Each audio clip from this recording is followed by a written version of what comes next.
મુનિ દેવતા રૂપી ચક્રવાક શોક રહિત થઈ ગયા. ફૂલ વરસાવી પોતાની સેવા પ્રગટ કરી રહ્યા છે.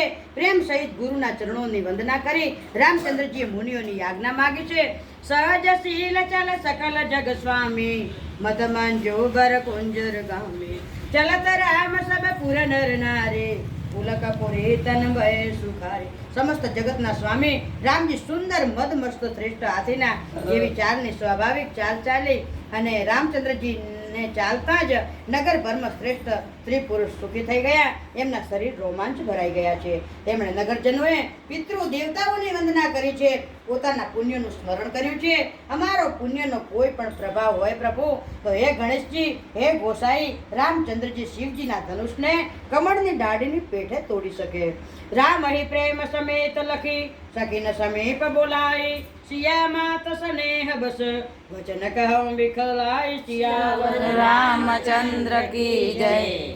શ્રી રામચંદ્રજી ને વાત્સલ્ય પ્રેમની દ્રષ્ટિએ નિહાળી અને સખીઓએ સમીપ બોલાવી સીતાજીના માતા સ્નેહવશ સંકોચાઈ વિલાપ કરતા હોય એમ વચન બોલ્યા. એ સખી, આ જે અમારા હિતેશુ કેવડાવે છે તે પણ બધા તમાશો જોવા વાળા છે. કોઈ પણ એમના ગુરુ વિશ્વામિત્રજીને સમજાવી નથી કહેતા કે રામજી બાળક છે, એમના માટે આવો અર્થ સારો નથી. એમ કે આવા મોટા મોટા રાજાઓ હતા, એ ધનુષ નથી તોડી શક્યા, તો હવે ભગવાન રામચંદ્રજી કેવી રીતે એમ કે ધનુષ તોડી શકશે? જે ધનુષ રાવણ અને બાણાસુર જેવા દિગ્વિજયી વીરોના હલાવ તો હલ્યું નથી, તો તોડવા માટે મુનિ વિશ્વામિત્રજીએ રામજીને આજ્ઞા આપી છે. તો રામજી એને તોડવા માટે ચાલી નીકળવું પ્રાણીની અર્થ જણાયું છે. એટલે કહેવા લાગ્યા, ગુરુ વિશ્વામિત્રજીને કોઈ સમજાવો. રાવણ બાણ છુઆ નહીં ચાપા આરે સકલ ભૂપ કરી દાયા સો ધનુરાજ કુરી કર દેહી બાલમ રાલ કે મંદિર લેહી.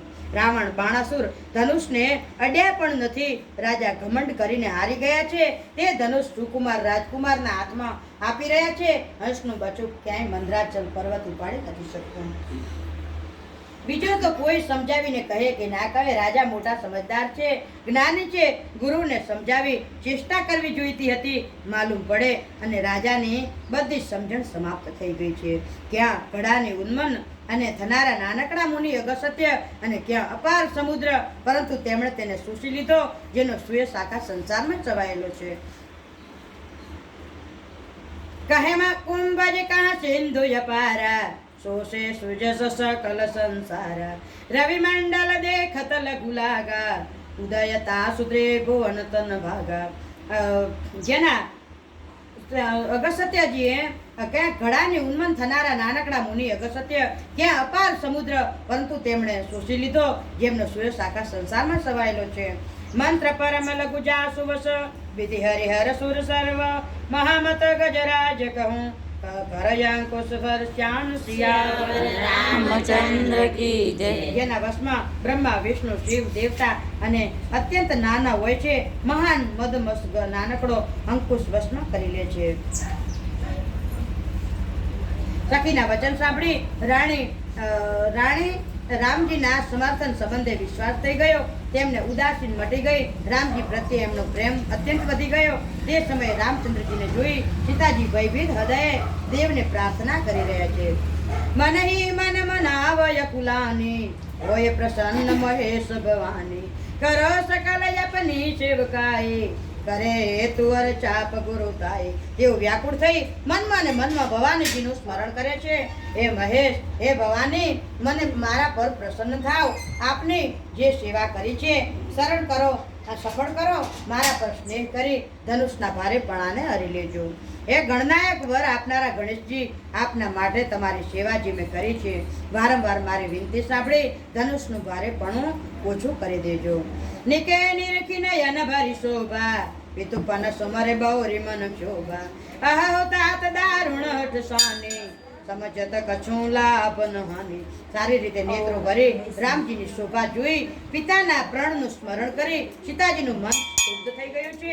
મનમાં ને મનમાં કહેવા લાગ્યા, અહો પિતાજીએ ઘણું કઠણ હઠ નિર્ધાર્યું છે. નફો નુકસાન કાંઈ પણ જોયું નથી. મંત્રીઓ ડરી રહ્યા છે. એમને શિખામણ આપતું નથી. પંડિતોની સભામાં જ અનુચિત થઈ રહ્યું છે. ક્યાં તો વ્રજ પણ અધિક કઠોર ધનુષ અને ક્યાં કોમળ શરીર કિશોર શ્યામ સુંદર છે. સીતાજી ધનુષને વિનવી રહ્યા છે કે તારી જડતા ભારે પણ લોકોના ઉપર નાખી ઘડીક બંધ કર્યું હજુ થોડી આગળ